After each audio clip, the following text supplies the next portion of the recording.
mañana, regocijarnos en el Señor. Hemos venido a la casa del Señor para glorificarle, para adorarle, y aprovechamos este tiempo para reflexionar y estudiar en la palabra del Señor, en la primera parte de nuestro servicio, y en la segunda parte tendremos nuestras alabanzas, la predicación de la palabra y la manera de agradecerle a Dios a través de nuestras ofrendas.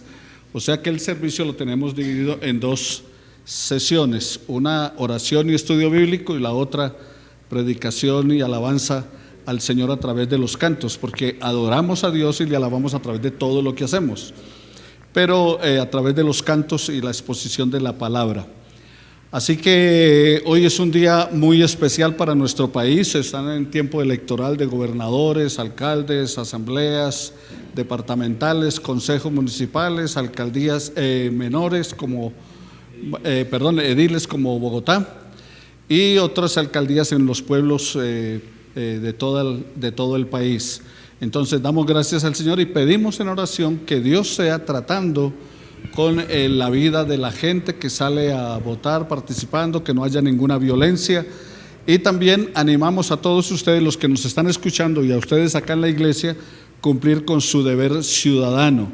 Si no tiene por quién, no cree en quién o algo, por lo menos háganlo en blanco si cree que la democracia es lo mejor para un país.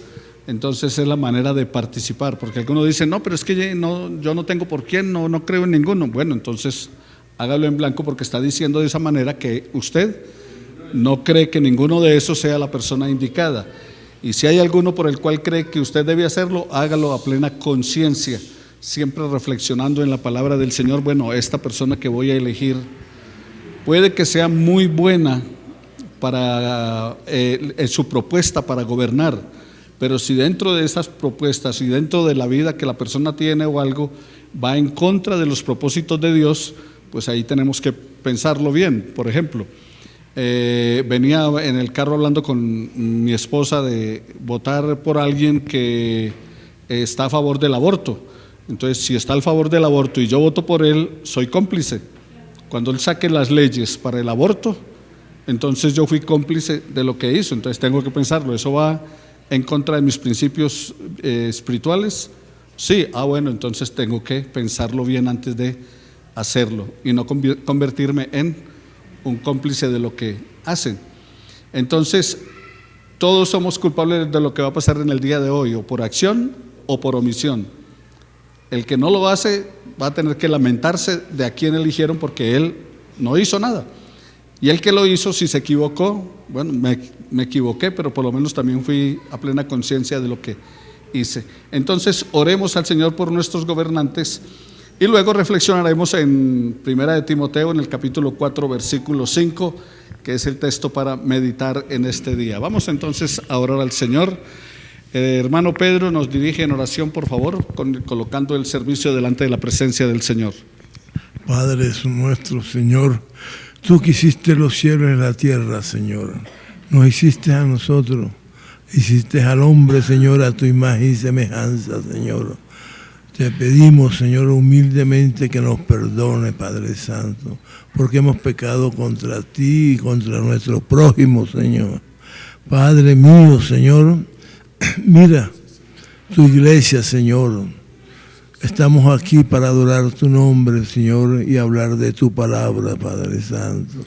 Señor, trae a los hermanos que hacen falta, Señor. Inquiétalo, Padre Santo, y tráelo a tu santo templo, Señor.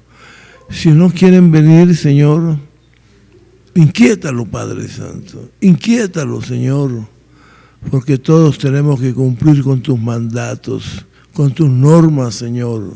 Si no, te pido por favor que los perdones a todos, Señor. Y al pastor nuestro, Señor, mi pastor, dale su sabiduría, dale paciencia, Señor, para lidiar con esta gente, Padre Santo, Señor. Y te lo pido en el nombre de nuestro Señor Jesucristo, Señor. En el nombre de Jesús te lo pedimos, Señor. Amén y amén. Buen Dios y Padre Celestial, agradecidos estamos en esta mañana por tu presencia en medio nuestro, y permite que podamos glorificarte a través de la palabra tuya en nuestra vida y nosotros responder glorificando tu nombre y honrándote. Edifícanos y glorifícate en cada uno de nosotros durante este tiempo. Y las personas que nos están viendo y escuchando, allí donde ellos están, también extiéndeles tu misericordia y extiéndeles de tu gran amor, porque te lo imploramos en el nombre de Jesús nuestro Señor. Amén. Muy bien, entonces miramos Primera de Timoteo en el capítulo 4, versículo 5. Y está hablando acerca de que todo debe de ser para la gloria del Señor, y que usted, si da gracias, entonces hablando de comida, podría comer.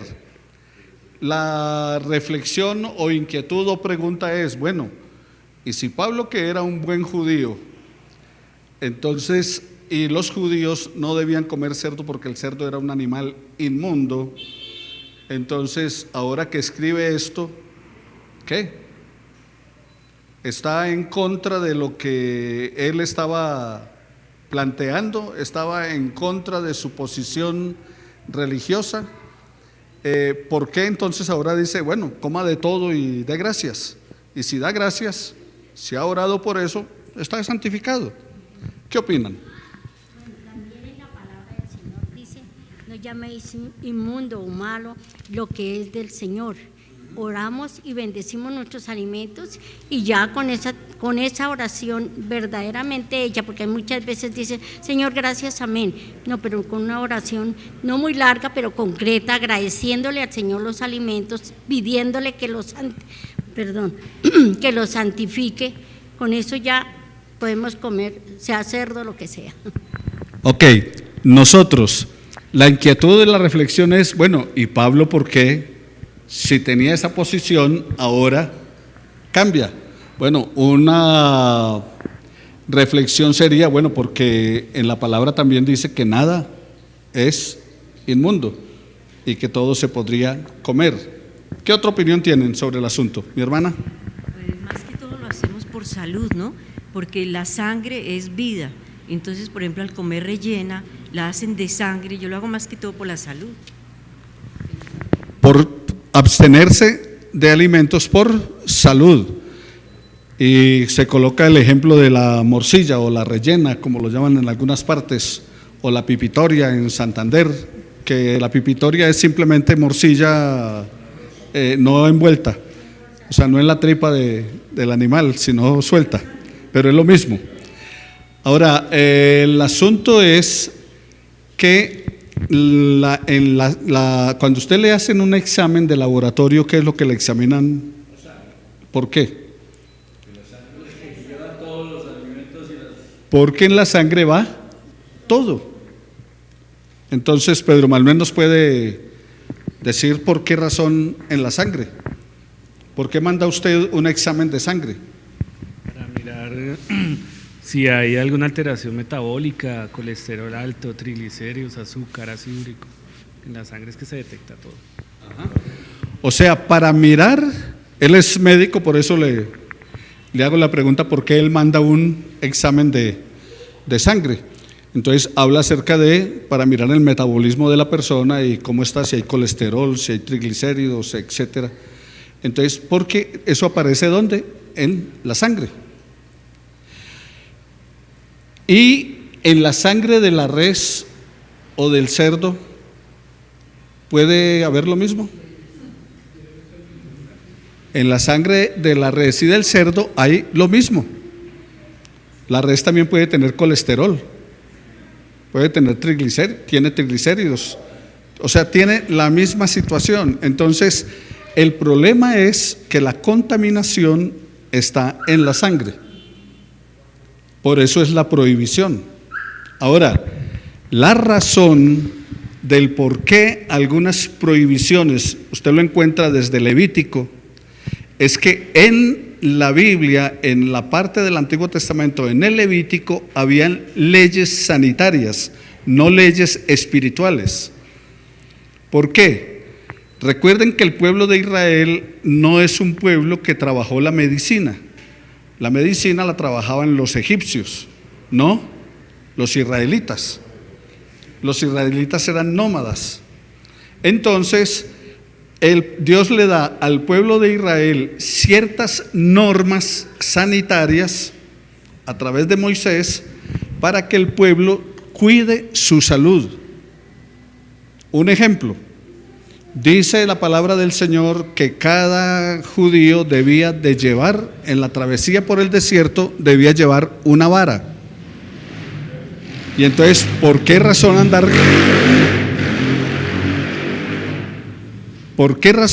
con una vara?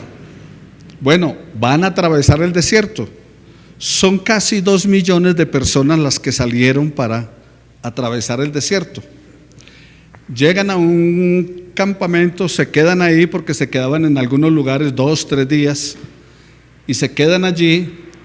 No había acueducto, y si no había acueducto, entonces no había alcantarillado. Y si no había alcantarillado, entonces ¿dónde hacer sus deposiciones? Tenían que hacerla alrededor de el campamento. Y 2 millones de personas con una deposición diaria, ¿se imaginan? Entonces, ¿cuál es la orden de Dios?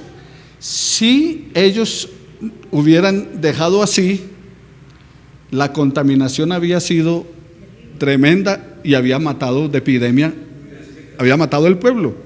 Entonces, ¿qué les dice Dios? Cada uno lleve una vara, ¿para qué? Para que haga el huequito en la arena, en la tierra, haga su necesidad y tape.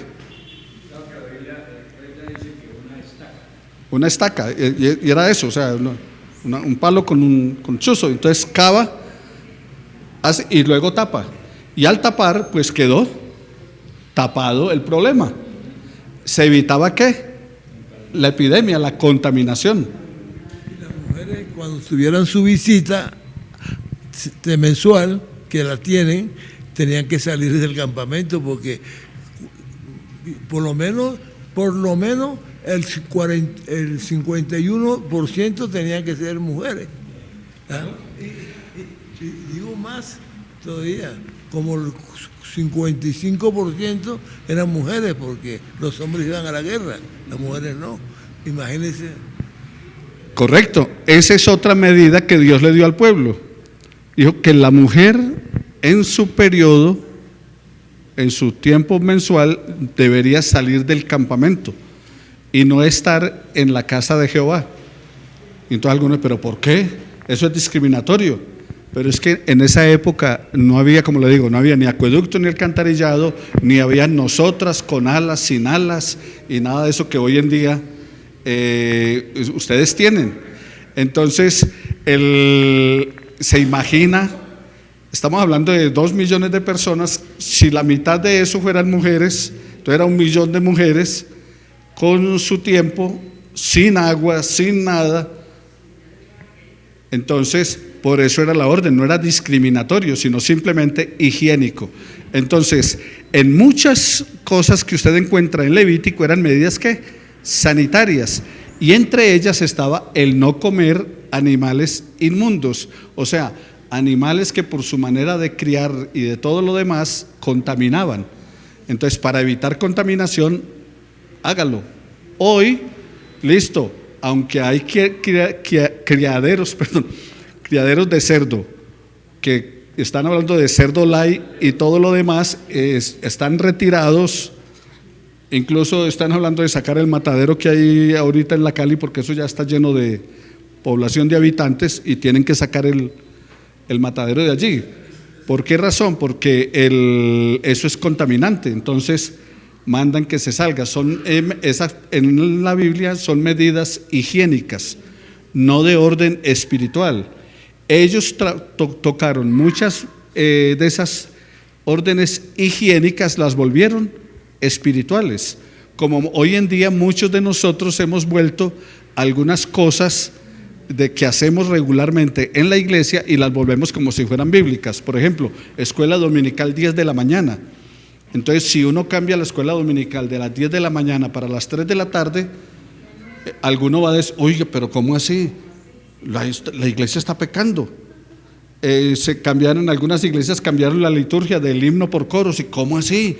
Están pecando. No, porque volvieron el himno un bíblico cuando no es bíblico, lo volvieron el día o la hora sagrada cuando no es así. Dios es el dueño de todos los días, el Señor de todos los días. Ahora, no es malo que nos reunamos el domingo a las 10 de la mañana, y qué bueno hacerlo, y vamos a seguirlo haciendo, pero lo que quiero llevarles es a que son normas humanas que las volvemos espirituales cuando tenían otro propósito. Entonces hay mucha medida en el Levítico que tiene que ver con eso. Pablo es judío y se levanta con esa normatividad, pero cuando ya conoce al Señor y ya reflexiona en el Señor, recuerden, y empiezan a predicarle al mundo gentil, o sea, a los no judíos que no guardaban esas normas, y Timoteo era griego. Entonces ellos no guardan esas normas, y como ellos no guardan, ellos comen de todo. ¿Qué es lo que dice la palabra del Señor? Los discípulos hacen su concilio y dicen, vea, no les pongamos carga alguna, solamente que se abstengan de ahogado y de sangre, o sea, de aquellas cosas que los pueden seguir contaminando. Hoy, siglo XXI,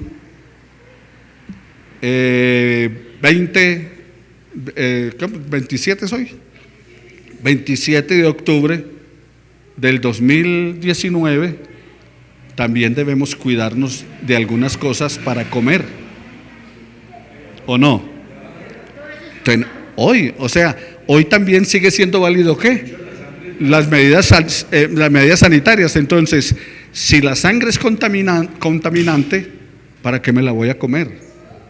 Si tengo problemas de colesterol y Pedro Manuel me dice, nada de chicharrón, ¿para qué me lo voy a comer? O sea, ¿por qué voy a hacerle mal a mi organismo? Si tengo problema de lactosa, aunque la leche es muy sabrosa, ¿para qué me la voy a tomar? Pedro. Una eventualidad sanitaria en Nueva York hace como unos 8 meses, un brote de sarampión a nivel mundial, y en Nueva York la comunidad judía ortodoxa, los jaredíes, yo creo que ustedes los han visto, los de negro que andan con sus...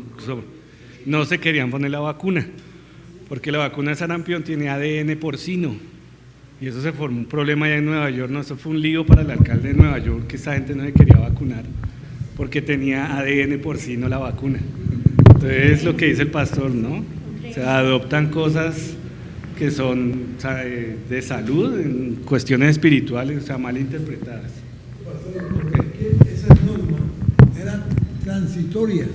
Lo que pasa es que hay algunas normas que se han quedado ahí estancadas hasta cuando Dios seguramente quiera, pero todas esas normas de higiene y de esas cuestiones, eso se acabaron cuando atravesaron el Jordán. Ahí. Ok, entonces tenemos que tener cuidado porque hay unas normas en la Biblia que son normas absolutas y son inmodificables. Pero eso, o sea, eso no lo puede usted cambiar porque Dios dijo que, por ejemplo, ame a su prójimo, es amarlo. No es que, no, pero es que lo voy a amar si me trata bien, si es amigo mío, si me quiere, entonces, no, dice, ámelo. Pero Señor, que ame a su enemigo entonces también. Sí, porque alguien, no, pero Señor, pero es que, y el enemigo y el que, bueno, ame a su enemigo también. O sea, eso es ¿qué? Inmodificable. Pero el lavarse las manos 7 veces antes de comer era una medida ¿qué? Higiénica, sanitaria. O sea, era una medida, no una medida espiritual, era una medida higiénica. ¿Por qué? Porque, obvio, si no se lavan las manos, hoy en día hay que lavarse las manos bien. Si no se las lava 7 veces, lávesela bien. No es que lo tenga que lavar 7 veces, sino láveselas ¿qué? Bien. Y cada que llegue a la casa, lávese bien. Y cuando sale de aquí del culto, aunque somos muy espirituales, cuando vaya a la casa, lávese las manos. ¿Por qué? Porque gozamos mucho del amor de los hermanos, saludando y todo. Y nos saludamos unos a otros, y algunos con resfriado, con otra cosa. Entonces estamos transmitiendo, cogiendo billetes, cogiendo todo eso. Entonces, la norma es válida de hacer el aseo, de lavarse las manos. está en la Biblia y es válido, pero no que tiene que ser 7 veces y que si no se las lava, entonces espiritualmente usted cayó en pecado. No, de pronto va a caer en la cama por una gripa o por algún resfriado, por alguna cosa, pero no es que va a caer en pecado por causa de eso. Entonces, cuidado con las medidas higiénicas. Entonces, ¿por qué Pablo no es que haya cambiado su concepto, sino que ahora Pablo tiene una revelación espiritual que le aclara las cosas de que todo lo que Dios hizo es bueno, pero aunque todo lo que Dios hizo es bueno y nos dice que podemos comer de todo, tenemos que ser sensatos de si eso que vamos a comer nos hace daño o no nos hace. Ya es cuestión de ¿qué? De salubridad. Entonces, vamos a la palabra. Estamos hablando acerca de la oración y hablando acerca de 1 Timoteo 4:5, que habla acerca de que debemos orar, dar gracias por todo, y una vez que demos gracias por todo podemos, en el caso de la comida, comer, en caso de otras cosas también. Ahora, solo que usted siempre tiene que mirar, porque alguien puede decir por todo y en todo. Bueno, pero si es que oré y ayuné y todo lo demás para pecar, no vale. O sea, no es como los sicarios de Medellín que iban en Manrique, en la 45, iban donde una virgen y le ponían flores y le prendían veladora para que les fuera bien en el trabajito que iban a hacer. Iban a ir a matar a otro. Entonces sí, oró y clamó y todo, pero no es que oremos para que Dios bendiga nuestras equivocaciones. No es que el caso de los jóvenes que me están aquí escuchando, no es que entonces me voy a conseguir una novia atea y oro para que el Señor bendiga mi matrimonio. Ahí está actuando ¿qué? En contra de la voluntad de Dios. Entonces no importa que sea muy querido, no importa que sea muy preciosa la niña o algo, pero tengo que mirar lo que la palabra de Dios me dice, que no me una ¿qué? En yugo desigual con los infieles. Entonces, pero es que yo me la gano, o yo me lo gano. Sí, se gana un problema. En el camino me lo gano y se gana, pero se gana un problema. Entonces, ¿por qué? Porque fue en contra de ¿qué? Del propósito y la voluntad de Dios. Entonces no puedo pretender, un negocio. Bueno, ¿y qué tipo de negocio? No, que es un negocio de venta de licor, de apuestas, de cigarrillo, de venta de cigarrillo y todo lo demás. Y eso da mucha plata. Sí, es un buen negocio y da. Pero usted tiene que pensar en su vida espiritual, su relación con Dios y la normatividad de Dios. Y entonces cuando Dios está diciendo que no debemos contaminarnos ni con alcohol, ni con tabaco, ni con todas esas cosas, ¿cómo así? ¿Voy a montar un negocio de esos? No, pero es que ya oré al Señor y ahí dice que si oro entonces todo lo puedo. No, es que yo soy bíblico y la Biblia dice que todo lo puedo en Cristo que me fortalece. Entonces me está diciendo que todo lo puedo, entonces puedo montar el negocio. No, recuerde que Dios no se contradice a sí mismo. Lo que Dios llama malo es malo y no debemos hacerlo, aunque oremos y busquemos de Dios para que bendiga eso. Dios no lo va a bendecir, porque de hecho ya fuimos en contra de su voluntad. Entonces, esto a manera de aclaración. Así que, mis hermanos, beneficios de ser formados por la oración. ¿Cuáles serían esos beneficios de ser formado por la oración? Unión con Dios. ¿Qué otra cosa? Paz en el hogar. ¿Qué otra cosa? Otro beneficio, honrar a Dios. Beneficios de la oración. Confianza en Dios. O sea, la fe. O sea, si oramos sin fe, si desconfiamos de que Dios lo va a hacer, ni ore. Está botando corriente. ¿Qué otra cosita? ¿Qué otro beneficio de la oración? Bendición. O sea, nos comunicamos con Él. También es otra de las bendiciones, porque estamos hablando con Dios. Imagínese, para que a uno le dé una cita Duque, ¿Cuándo? ¿Cuándo? Pero usted habla con el Rey de Reyes y Señor de Señores a la hora que quiere. Y fuera de eso, que si pide alguna cosa conforme a su voluntad, te oye. Al presidente, si le alcanza a dar la cita y usted va, le va a decir, sí, no, tranquilo, yo le voy a resolver el problema, y nunca se lo resuelve. Ahorita en campaña le ofrecieron de todo y de todo a la gente. Los eligen y ahorita se dan besos en la calle con la gente, la abrazan, cargan los niños. Mañana, hasta luego, vida mía, si te he visto no me acuerdo.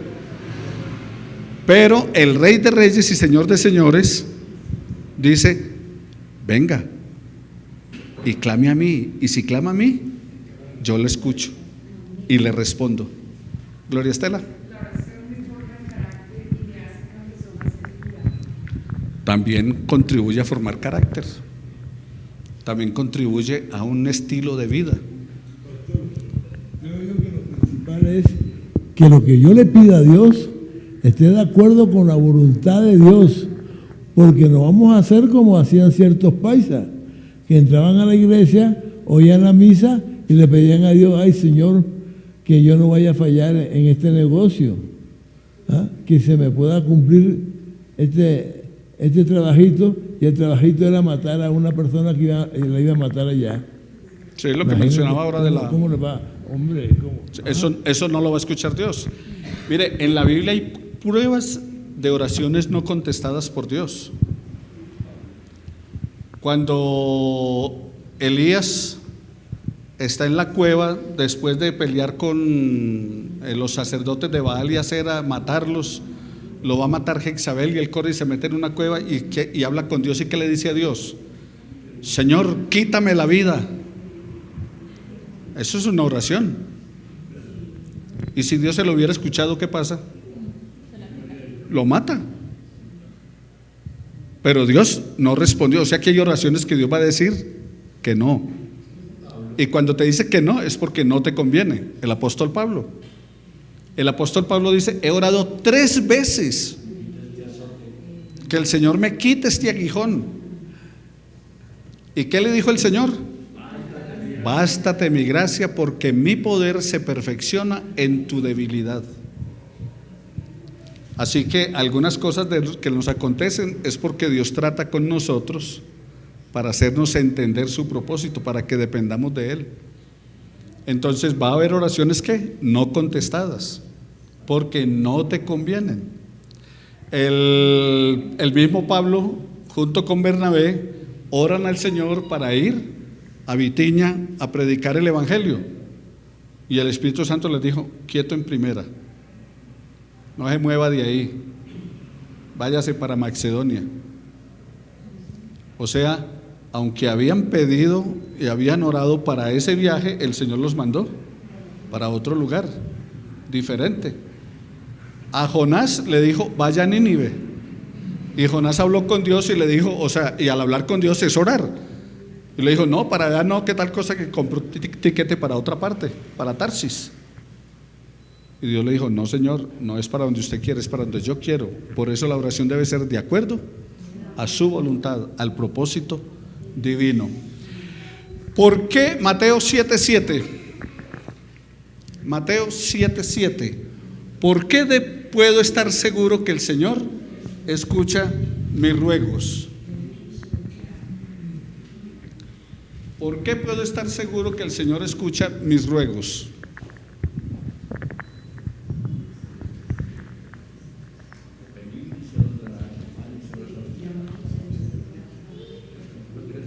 ¿Qué dice el texto?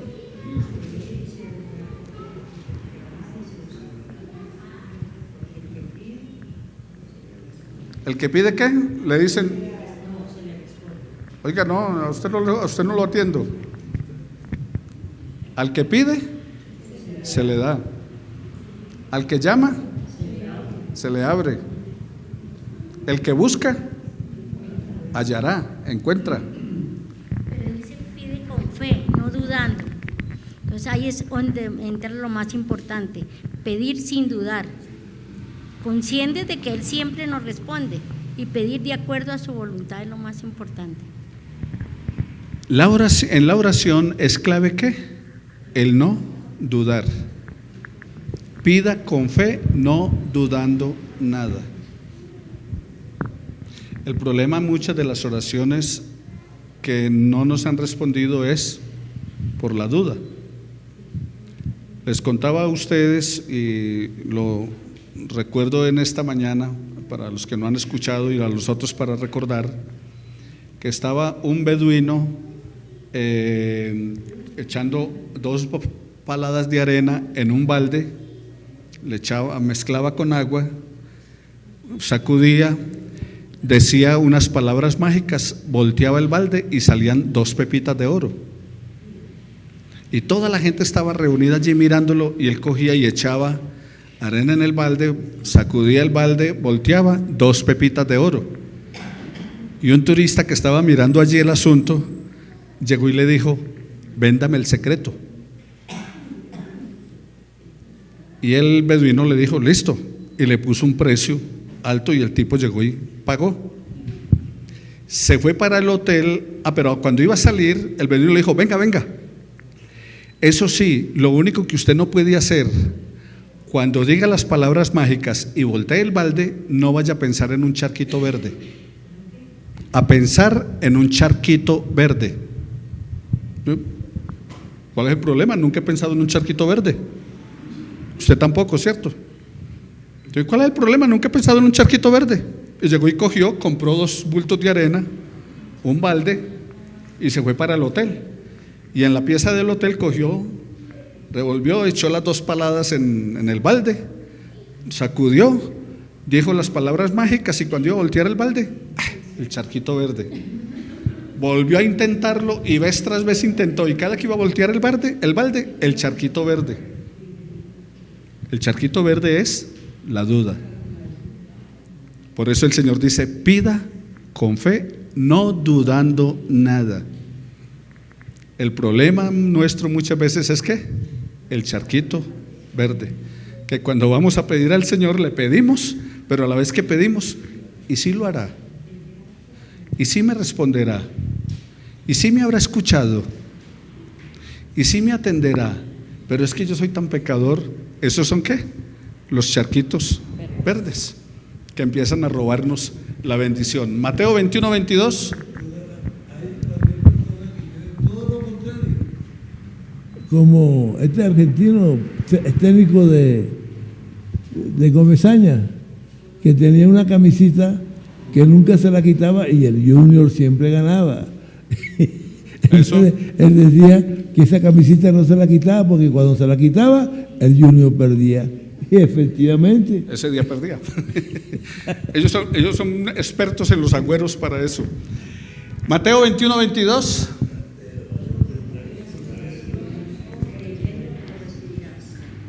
¿Qué debo hacer para tener la respuesta en mis oraciones? Creer, orar con fe. Dice la palabra del Señor en Hebreos 10:20 en adelante, 25 en adelante, que dice: acercaos pues a Dios con corazón sincero, en plena certidumbre de fe. O sea, en plena certeza de fe. Y en Marcos, creo que es Marcos 11:40 dice: y Jesús dijo, y él mismo dice ahí en la palabra, Jesús dijo: si crees, verás la gloria de Dios. Él nos recalca: si creemos, es de la única manera que vamos a ver la gloria de Dios. En San Juan, en el capítulo 11. San Juan 40. capítulo 11, en la resurrección de Lázaro, está hablando Jesús con Marta y María, y entonces dice: vamos para que Lázaro se levante de entre los muertos. Y Marta dice: Señor, pero es que ya lleva 4 días enterrado y ya huele. Y entonces Jesús le dice: ¿no te dije que si crees verás la gloria de Dios? O sea, al que cree, todo le es posible. El que cree verá la gloria de Dios. Lucas 2, 37, 38. Lucas 2, 37, 38.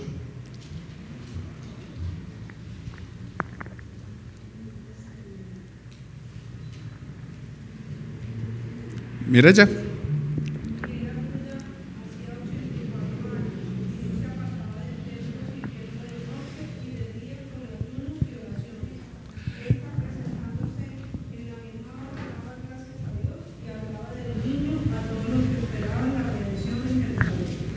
¿Para qué me prepara el estar formado en la oración? De acuerdo al texto. ¿Para qué? Para servir. Para ver el cumplimiento de las promesas de Dios. Para ver la gloria de Dios. Para eso me prepara ¿qué? La oración. Eso es lo que está viendo allí cuando reciben al niño. Está pequeño el niño y todo, y él lo recibe y dice: ahora sí veo la salvación para el pueblo de Israel, veo la gloria del Señor, veo al Señor obrando, actuando. Entonces es para eso. Así que, mis hermanos, para eso es que la oración y el estilo de vida de oración. ¿Qué otras cosas podemos hacer en cuanto a la oración? ¿Qué otro beneficio nos trae la oración?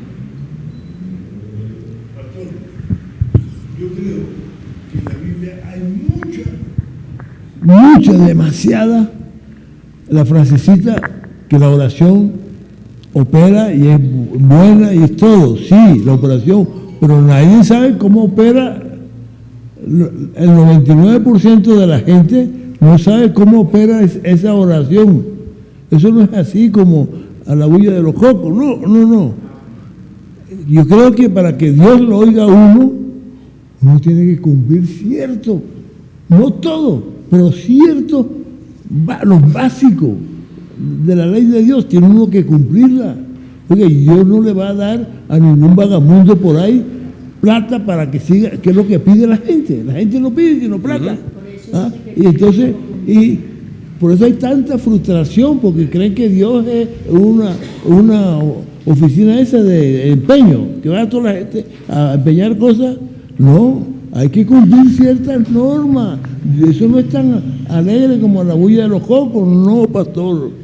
Eso es fregado para uno cumplir normas, y yo me siento ya con cierta autoridad de pedirle a Dios: hombre, yo soy tu siervo, Señor. ¿Verdad? ¿Siervo? Ajá. Segunda de Crónicas 7:14. ¿Qué dice Segunda de Crónicas 7:14?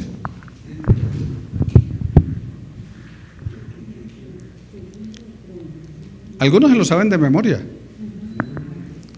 Si se humillare sobre el cual mi nombre es invocado, y oraren y buscaren mi rostro, y se arrepintieren de sus malos caminos, yo oiré desde los cielos, perdonaré sus pecados y los bendeciré.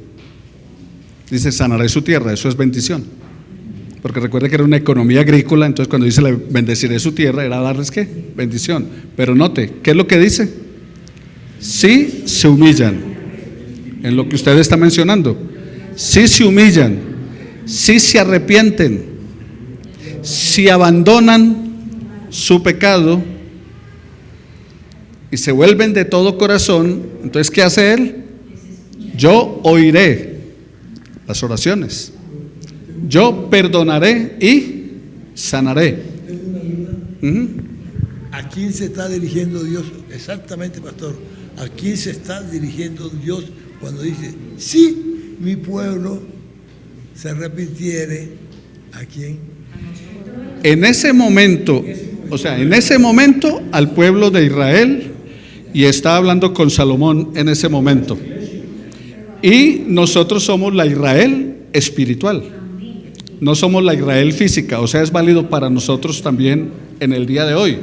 Jeremías 33 dice: clama a mí y yo te responderé. Pero entonces vamos a Jesús, ya que si no le gusta el Antiguo Testamento, vamos al Nuevo. ¿Y qué dijo Jesús?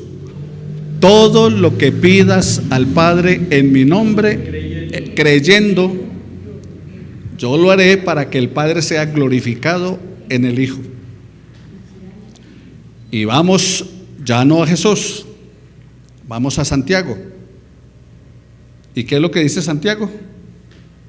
Santiago dice que pidamos al Señor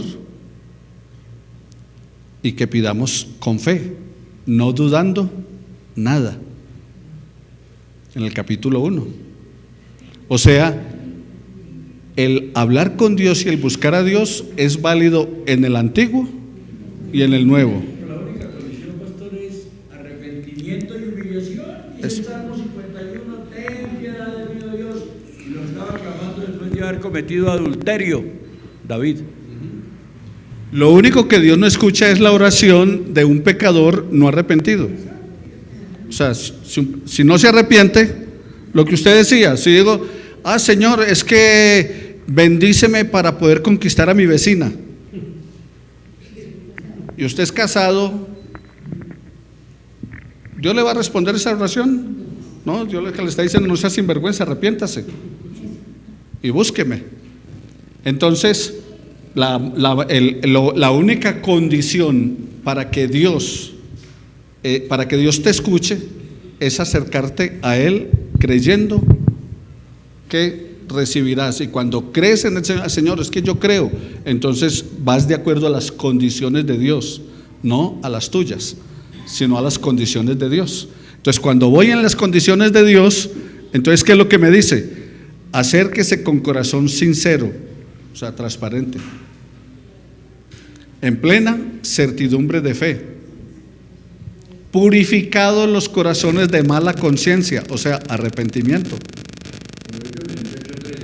El que oculta su pecado no prosperará, mas el que lo confiesa y se aparta alcanzará misericordia. Entonces, eso es lo único que hay que hacer. Muy bien, entonces, arrepentimiento, fe, pero fe de confianza, no fe por si las moscas, no fe por si de pronto. No, yo voy a orar a Dios a ver por si de pronto me escucha, por si de pronto me atiende, por si de pronto me responde. No, es que voy a clamar a Dios porque estoy buscando la respuesta de Él y voy a aceptar su respuesta, cualquiera que sea, de acuerdo a su propósito. Hechos 12:5. Hechos 12:5.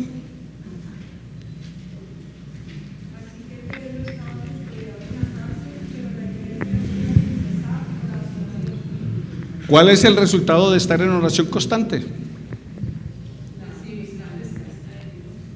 El resultado de estar en oración constante da como resultado ¿qué? Respuesta de Dios. ¿Qué estaba haciendo la iglesia? Orando por Pedro. ¿Dónde estaba Pedro? En la cárcel. Y entonces llegó el juez con la carta para decirle salga libre. ¿No? Un ángel le abrió las puertas de la cárcel para que saliera. Vino la respuesta a la oración. Hay una oración muy bonita en la iglesia tradicional, la hora siempre o la reza, ellos. Dice, una palabra tuya bastará para sanarme. Es muy bonito, pero ellos no van al fondo de esa palabra tan bonita. Bueno, lo que pasa es que esa palabra está en la Biblia. El centurión romano va y le dice a Jesús: ¿por qué no sanas a mi siervo que está enfermo, está para morirse? Y Jesús le dijo: listo, vamos para sanarlo. Y el centurión le dice: Señor, yo no soy digno de que entres en mi casa, pero una sola palabra tuya bastará para que mi siervo se sane. O sea, ahí es donde saca la iglesia tradicional que una palabra tuya bastará para sanarme. Es que ellos toman algunos apartes de la Biblia, como cuando cantan que Él es el Cordero de Dios que quita el pecado del mundo para dar la comunión. La Biblia dice que Jesucristo es el Cordero. Juan el Bautista dijo: Él es el Cordero de Dios que quita el pecado del mundo. Pero el punto no es unas partes de la palabra, el punto es toda la palabra y el vivir esa palabra. Porque aunque toman una palabra tuya bastará para sanarme, se olvidan de Éxodo capítulo 20, no te harás imagen ni ninguna semejanza. Y no puedo tomar una parte por el todo, sino el todo de una parte. O sea que tengo que tener que toda la palabra completa para que edifique y ordene mi vida de acuerdo al propósito divino. No puedo solamente buscar donde dice te bendeciré. Entonces, amén. Y olvidarme de las condiciones. Si se humilla, si se arrepiente, si. No puedo coger la Biblia y maridos, la mujer esté sujeta a su marido porque el marido es cabeza y el esposo, ¿sí ve, mija? ¿Se da cuenta? Pero no seguir leyendo, maridos, amad a vuestras mujeres como Cristo amó a la iglesia y se entregó por ella. Y entonces ahí ella llega y le dice, ¿sí ve, mijo? Entonces, no podemos tomar una parte de la palabra, tenemos que tomar el todo de la palabra para todos. Filipenses 4:6. Filipenses 4:6. Por nada estéis angustiados, sino sean conocidas vuestras peticiones delante de Dios en toda oración y ruego con acción de gracias. Entonces, ¿qué hace un discípulo que está formado en la oración?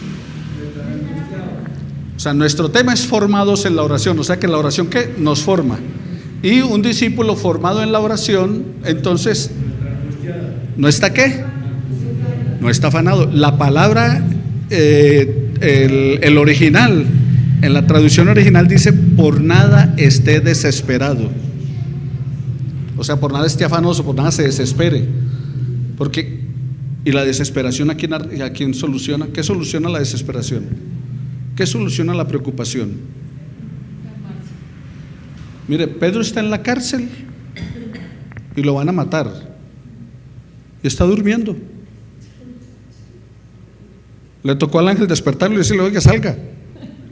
Pues está durmiendo, estaba tranquilo. O sea, por nada que esté desesperado. El afán y la ansiedad para nada nos beneficia. El afán y la ansiedad para nada nos beneficia. Primera de Timoteo 2:1-2. Exhorto ante todo a que se hagan rogativas, oraciones, peticiones y acciones de gracias por todos los hombres, por los reyes y por todos los que están en eminencia, para que vivamos quieta y reposadamente en toda piedad y honestidad. Bueno, dos preguntas, aunque allí no tengo sino una. ¿Qué puedo incluir en mis oraciones? Entonces, vamos a incluir, pero también la otra es, ¿qué tipo de oraciones puedo hacer? Entonces, ¿qué tipo de oración puedo hacer y qué debo incluir en mis oraciones de acuerdo a ese texto? Yo digo que debemos incluir en nuestra oración los gobernantes, todos los que están en eminencia, para vivir quieta, como dice la palabra, y sosegadamente. Que Dios los ilumine y los ayude, y a nosotros hoy en día, en este día, que nos ilumine para saber elegir correctamente. Amén. Les confieso que fue más lo que rajé de Santos que lo que oré por él. ¿Pero qué me dice la palabra? O sea, Señor, perdóname por no haberlo hecho, pero la palabra me dice ¿qué? Que oré por él. Orar por los gobernantes. Y él era un gobernante. No me gustaba, me pareció malo, pero debí haber orado por él. De pronto, si hubiera orado por él más de lo que rajé de él, había mejorado un poquito. De pronto. Entonces, el asunto es que debo incluir en mis oraciones ¿a quién? A los gobernantes. ¿A quién más debo incluir en mi oración? A los enemigos. ¿Quién más debo incluir en oración? La familia. ¿A quién va a incluir usted en oración? A los vecinos. ¿A quién? A los vecinos, así sean malos. ¿Cierto, hermano William? No importa el vecino. Hay que incluirlo en la oración, o sea, rajar menos del vecino y orar por él. Nosotros siempre torcemos las cosas del Señor, nos gusta hacerlos a nuestra manera. Pero ¿qué está diciendo el Señor? Ore por eso, inclúyalos en sus oraciones. ¿Y qué maneras hay de orar? Ruegos, con ruego. Es que el problema es que nosotros, ¿cuántas veces rogamos en oración? ¿Cuántas veces suplicamos? Nuestra oración es: Señor, tú me lo diste, yo me lo como, amén. Y listo, y a comer. Y llegamos cansados por la noche, nos sentamos al borde de la cama para orar. Señor, te digo lo mismo que ayer, amén. Y a dormir. Pero ¿qué está diciendo la palabra? Con ruego, con súplica. Pero también, otra manera de orar, acción de gracias. Dar gracias por todo. Dar gracias por ese dolor nuevo. Le decía a Pedrito, tiene un dolor nuevo, pero está estrenando, hermano. Entonces, demos gracias, ¿qué? Por todo. Pero nos cuesta dar gracias por aquellas cosas que no nos gustan, que nos mortifican. Y sí, la verdad nos mortifican. Esos dolores fastidian. Pero ¿qué dice el Señor? Deme gracias. De pronto, si le doy gracias, hasta me lo quita. Así que el asunto es que aprender a darle gracias por eso. No es fácil. Y les confieso, no lo hago constantemente. Me cuesta decir gracias donde no me siento agradecido. Pero si Dios lo dice, hay que hacerlo. ¿O no? Si Él lo dice, a mí me cuesta. Entonces, me cuesta decirle: Señor, gracias, después de que golean a mi equipo. Pero el Señor dice: de gracias. Entonces, aún está en lo insignificante. Primera de Pedro 3:7.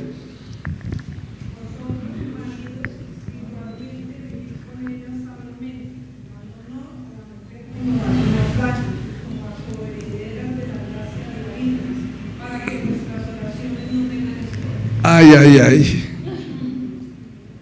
Ay, ay, ay. Señores, ¿qué nos dice la palabra?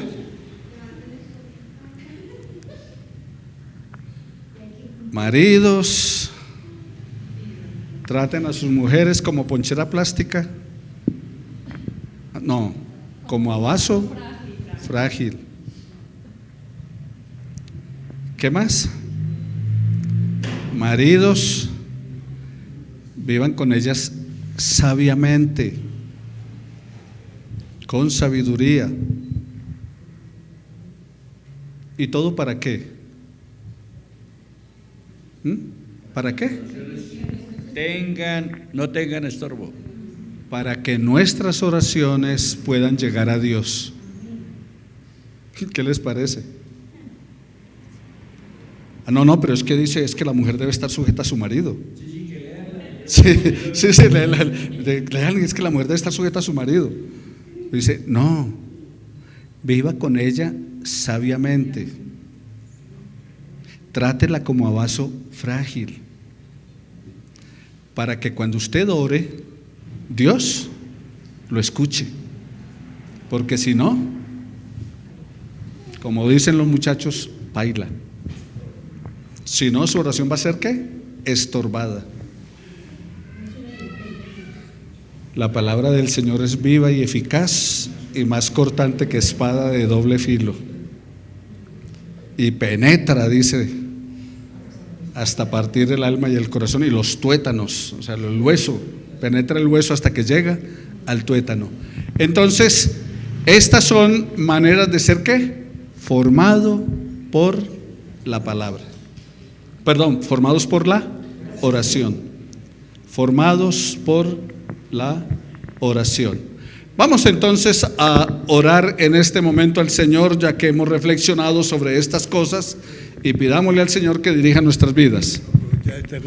Pastor, entonces yo estaba mal, muy mal y muy equivocado, porque yo era una persona que estaba convencida, porque así me habían enseñado al principio, de que cuando uno fuera a hacer una oración, que primero mirara que esa oración a quién era dirigida, porque Dios había dado promesas para el pueblo judío, promesa para al pueblo gentil y promesa para todo mundo. Por ejemplo, una promesa para todo el mundo. Hombre, no va a haber más, no voy a acabar la tierra, no va a haber más diluvio. Eso es para creyentes y no creyentes, para todo el mundo.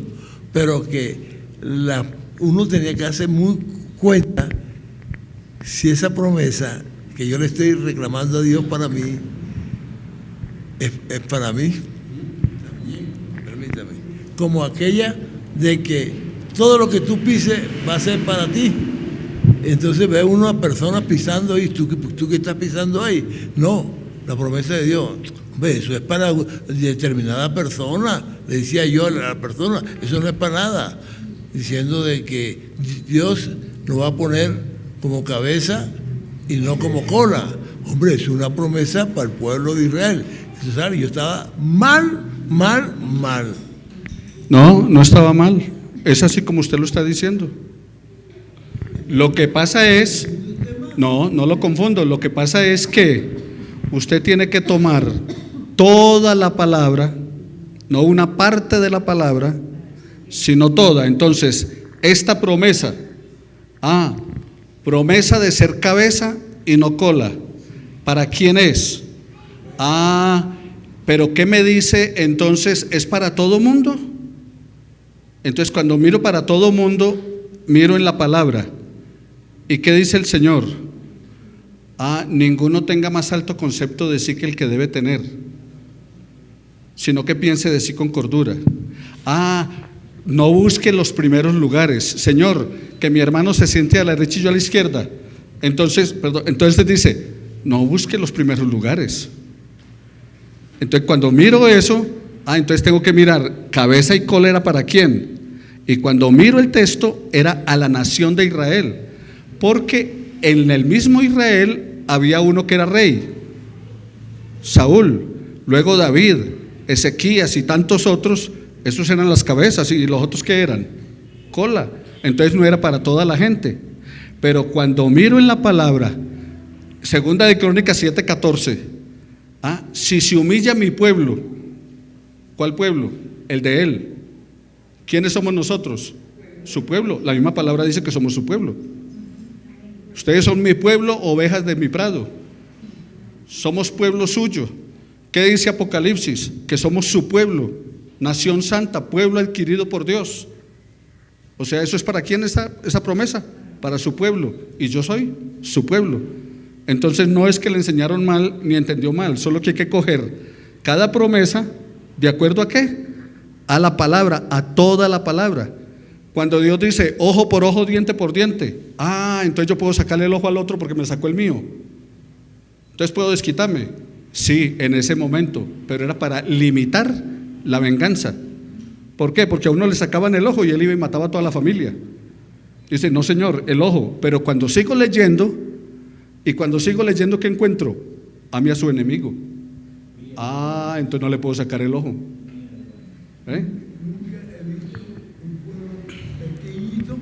Que sea cabeza del mundo, solamente a Israel, y eso me confirma entonces la palabra, que eso iba dirigido a Israel. Y va a ser para ellos. Y para ellos, y no para nosotros. El que pisara la planta de su pie era para entrar a la tierra prometida, no era para yo ir al edificio del vecino y este edificio es mío. No. O sea, por eso hay que coger la palabra, es leerla toda, no es una parte y en esa parte entonces ahí me quedo. No era que entonces voy y piso el negocio de Arturo y mañana él me hace la escritura porque ya se lo pisé. Entonces, claro, mañana paso por allá. Ok, entonces, ¿quedó claro? O sea, hay que mirar es toda la palabra. Pero él tiene toda la razón. En la Biblia hay más de 8,000 promesas, pero unas de esas promesas son cumplidas ya. Muchas de esas promesas son para el pueblo de Israel y otras promesas son generales para su pueblo en cualquier época del mundo. O sea, en cualquier época, en cualquier tiempo. La promesa del diluvio dice, no vuelvo a destruir con agua. pero no dijo que no iba a volver a destruir. O sea, el juicio viene, de otra manera o algo, pero viene. Entonces, ¿qué debo hacer? Prepararme. Sea con agua, sea con terremoto, sea que se caiga el avión, sea con fuego, como venga, pero debo estar listo. Muy bien. Juan 1:12, ¿no? A los que creen y reciben. Sí. Porque no todos creen ni todos reciben. Correcto. Es que las promesas, cuando dice la promesa para su pueblo, no es simplemente para el mundo gentil. La promesa, aún, las promesas de bendición tienen condición. Cuando miramos, si se humilla a mi pueblo para darle bendición, ¿qué es el primero que le dice? Humíllese y se arrepienta. Cuando el Señor dice que yo soy la vid verdadera y ustedes son mi labrado, pero ¿qué dice? Permanezcan en mí. Hay condición. Él dice, todo lo que le pida al Padre lo hará. Pero ¿qué dice? Oyen mi voz, mis ovejas oyen mi voz. Entonces, ¿qué dice? Usted lo que pide yo se lo doy. Pero ¿qué dice? Permanezca en mí, oiga mi voz, busque mi palabra. El que oye mis palabras y las hace. El que oye y las hace. Entonces, obvio que es muy fácil. Lo que pasa es que nos gusta todo al gratín. Como nos gusta todo al gratín, entonces simplemente pida. Y claro, él dijo, pedid y se os dará. Eso dice en la palabra y yo lo creo. Pedid y se os dará. Pero también creo las condiciones. También creo que dice que el que le busca le va a hallar. Entonces tengo que buscarle primero.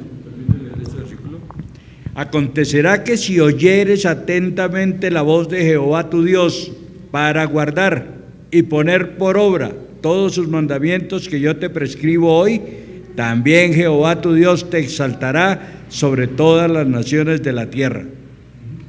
Lo único que usted no puede hacer nada es para salvarse, porque la salvación depende de Dios. Usted no puede hacer nada para salvarse, pero para caminar en el Señor, no. Para salvarse no tiene que cumplir nada. Para salvarse lo único que tienes que creer. El que en Él cree no es condenado.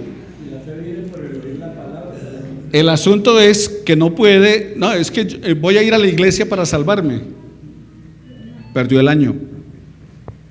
Aquí venimos para aprender, para edificarnos, como cuando su celular se descarga, ¿qué hace usted? Lo conecta para recargar. Igual, en la semana gastó y aquí viene ¿para qué? Para recargar. A través de la enseñanza, a través de la predicación, a través de los comentarios, la intervención, a través de la adoración a Dios, a través del ofrendar y todo lo demás. En todo lo que hacemos en el servicio, ¿es para qué? Para recargar y vivir esta semana ya con carga completa. Pero no puedo hacer nada, o sea, no puedo añadirle a mi salvación nada. No puedo hacer nada para salvarme a no ser que Dios intervenga en mi vida, porque todo depende de el Señor. Terminamos entonces porque hay que pasar al otro, la última intervención. Una última pregunta que esta semana es difícil un poquito difícil para nosotros. La gente secular le pregunta a uno, ¿por qué los cristianos no celebran el Halloween? ¿Qué debemos contestar? Bueno, la pregunta que usted les puede hacer a ellos es, bueno, si dice, ¿por qué los cristianos no celebran el Halloween? Entonces usted le dice, ¿y usted por qué lo celebra? ¿Cuál es la razón de usted celebrarlo? Entonces, ¿qué respondería? Ellos que son una fiesta para que los niños sean felices, tengan dulces, que no hay nada malo en eso, que disfrazarlos de animalitos o de cualquier, el disfraz es darle niños a un niño dulce en exceso es malo. Entonces sí es malo darle dulce. No, que el niño, que de malo hay darle dulce al niño. Si darle mucho dulce es malo. Empezando por ahí. Pero lo que usted le debe decir a la persona es, el problema no es la fiesta, es el trasfondo de la fiesta. O sea, ¿qué es lo que estoy celebrando? Es el día de las brujas. Es el día de los santos inocentes, o sea, de los muertos una invocación a los muertos, y eso es prohibido en la palabra del Señor, la invocación a los muertos. Entonces por eso es malo, por eso no lo celebro. Entonces mi nieto se pone disfraces de todo, ustedes lo ven unas veces como Batman, otras veces como el hombre araña, otras veces, pero ¿cuándo? Cualquier día, cualquier día. Pero si usted le pregunta a él si se va a disfrazar el 31 de octubre, él le va a decir no, porque eso es malo, porque es que ese día lo están haciendo, o sea, es el trasfondo. Entonces el cuento, Satanás, no se les olvide que es mentiroso, y mentiroso desde el principio, anda disfrazado, se disfraza, dice la Biblia, como ángel de luz. O sea, no hay nada de malo que nosotros el 25 de noviembre nos reunamos y vengamos disfrazados de alcalde de Bogotá, venga disfrazado ese día lo que quiera. Eso no es malo. Pero si llegan y dicen, oiga, es que nosotros tenemos, ¿por qué no celebramos tal día? Y cuando miramos cuál es el trasfondo, no, es que ese día es dedicado a el ángel de luz, Lucifer. Ah, no, un momentico. Eso, como les digo, el problema es mirar ¿qué? El trasfondo antes de hacerlo. Entonces, ¿por qué no lo celebramos? Ahora, ¿quiere celebrar algo ahora en octubre? Celebre el Día de la Biblia. Porque el 31 de octubre se celebra el Día de la Biblia. Entonces, ¿quieren que tengamos una fiesta el 31? Tengámosla. Biblia. Vengamos a orar y estudiar la palabra. Y yo estoy listo. No tengo que disfrazarme para eso. Ahora, si quiere disfrazarse de Martín Lutero, es problema suyo. Yo no tengo problema porque como yo ando disfrazado, entonces tengo disfraz permanente, así que no hay ningún problema. Pero ese es el día de la Biblia. Entonces dígale, oye, ¿y por qué no celebra el día de las brujas? O el día del Halloween, porque es el día de las brujas y yo celebro el día de la Biblia. ¿Listo? ¿Quiere celebrar conmigo? Venga, celebremos el día de la Biblia. Lo invito a mi casa que estudiamos la Biblia. Ok, vamos entonces a adorar al Señor.